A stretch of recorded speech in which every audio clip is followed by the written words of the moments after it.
अस्सलाम वालेकुम students, innovator educational system की तरफ से आपको लेक्चर डिलीवर किया जा रहा है। आज का हमारा लेक्चर नंबर 31 है, class 7th, subject science, unit number 11। तो यूनिट नंबर 11 का आज हमने टॉपिक जो पढ़ना है वो है हैज़र्ड्स ऑफ इलेक्ट्रिसिटी, यानी कि बिजली के जो खतरात हैं उनके बारे में पढ़ना है। तो पहले हमने इसके फ़ायदे पढ़े हैं कि बिजली से हमें क्या क्या फ़ायदे हासिल होते हैं, क्या क्या काम हम करते हैं, पिछले लेक्चर में हमने पढ़ा था। तो आज हमने पढ़ना है कि बिजली के खतरात क्या हैं। तो इसके लिए पेज 164 पे आ जाएं।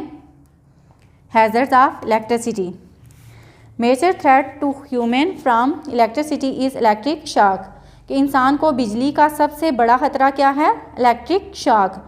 Moving charges in an electric current carry so much energy that if a body is exposed all the energy is transfer to it. कहते हैं कि बिजली के बहते हुए करंट में से बहुत ज़्यादा एनर्जी होती है। अगर ये तमाम एनर्जी उस जिस्म को मुंतकिल हो जाए तो ये गैर महफूज हो जाता है।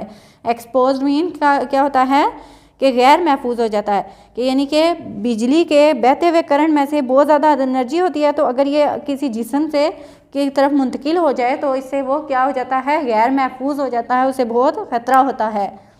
ठीक है। All the energy is transferred, this is the extremely harmful leading to injury even death. कहते हैं ये बहुत ज़्यादा ख़तरनाक है, ये ज़ख्मी भी कर सकता है, हत्ता कि मौत भी वाक़ई हो सकती है। यानी कि बिजली का करंट लगने से बंदे की मौत भी वाक़ई हो सकती है। The ways by which we can avoid from them are also mentioned. तो नीचे आपको बताए गए हैं कि बिजली के खतरात क्या हैं, जिन तरीक़ों से हम बिजली के ख़तरे से महफूज रह सकते हैं या बच सकते हैं। तो पहला क्या है? ओवरहेड पावर लाइंस, के बुलंद पावर लाइंस जो होती हैं वो क्या हैं कि power cables on electricity poles contain very large amount of electrical energy. कहते हैं कि बिजली के खंभों पर से गुजरने वाली तारों में बहुत ज़्यादा इलेक्ट्रिकल एनर्जी होती है।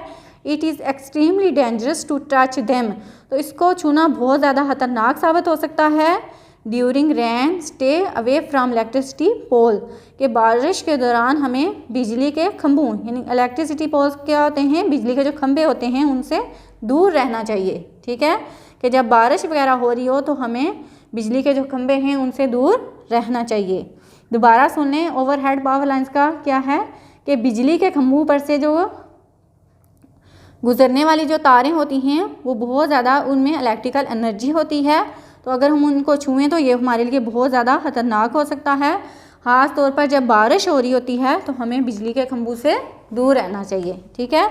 आगे दूसरा पॉइंट है हमारा एक्सपोज्ड इलेक्ट्रिकल पार्ट्स, ये गैर महफूज बिजली के हिस्से। एक्सपोज्ड गैर महफूज, तो exposed wires are terminals are extremely hazards and may cause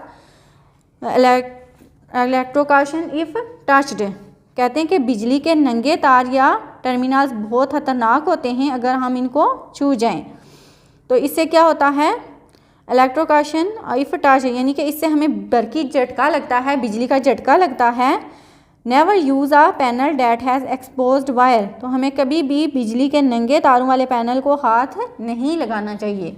बात की समझ आई है कि बिजली के जो नंगे तार होते हैं या उनका कोई टर्मिनल जो नंगा होता है, कोई सिरा, तो वो बहुत ख़तरनाक होता है। उसको अगर हमारा हाथ या कोई भी बॉडी का हिस्सा अगर उसको छू जाए तो ये हमें बहुत बड़ा झटका देता है या इलेक्ट्रिक करंट उससे लगता है। तो कभी भी नंगे जो तार होते हैं या नंगे पैनल वाले तार जो होते हैं उनको हाथ मत लगाएं। ठीक है, बात की समझ आई। अब आगे है वेट कंडीशन। तो गीली कंडीशन में क्या होता है? When condition such as flooded basement और वेट बॉडीज आर इक्वली। अब नेक्स्ट पेज पे आए, नेक्स्ट पेज पे आ गए कि wet condition such as flooded basement और wet bodies are equally hazardous. कहते हैं कि गीली सूरतों में जैसा कि सैलाब ज़दा है या बेसमेंट है या गीले जिस्म हैं तो ये बहुत ज़्यादा ख़तरनाक हैं। हैज़र्ड्स होता है ख़तरनाक। ठीक है। Water increases the risk of electric shock. कहते हैं कि पानी जो है ये बरकी शॉक के खतरे को बढ़ा देता है, क्योंकि पानी के अंदर से करंट जो है वो बहुत तेज़ी से गुजरता है, ये गुड कंडक्टर है। तो इसलिए जो बारिश जब हो रही होती है या कोई भी बॉडी जो गीली होती है उससे इलेक्ट्रिक शॉक का खतरा बढ़ जाता है। क्योंकि पानी जो है ये बहुत अच्छा कंडक्टर है, इसके अंदर से बिजली तेज़ी से पास हो जाती है। Avoid using electric tools in wet location, तो कहते हैं कि गीली जगहों पर कभी भी बरकी जो आलात हैं, जो बिजली से चलने वाले आलात हैं, उनको इस्तेमाल करने से ग्रेज़ करना चाहिए, बचना चाहिए।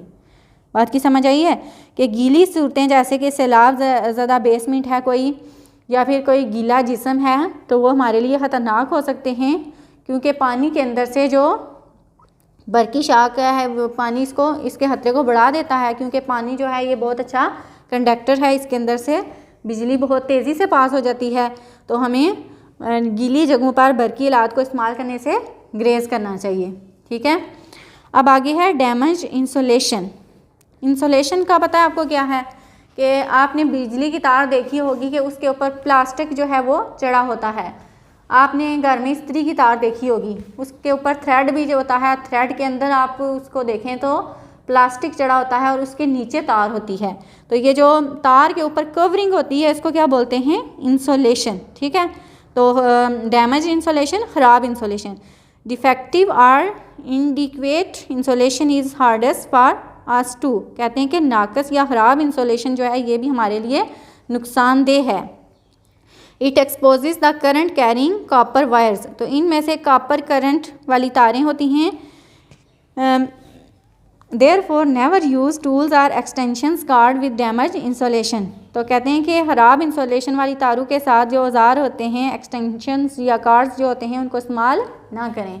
बात की समझ आई है कि जो जिन तारों के ऊपर से इंसुलेशन ख़राब हुई होती है उनको इस्तेमाल करने से ग्रेज़ करना चाहिए, क्योंकि हमारा हाथ जो है अगर या बॉडी का कोई भी हिस्सा उसको लग जाए तो इससे हमें करंट लगता है।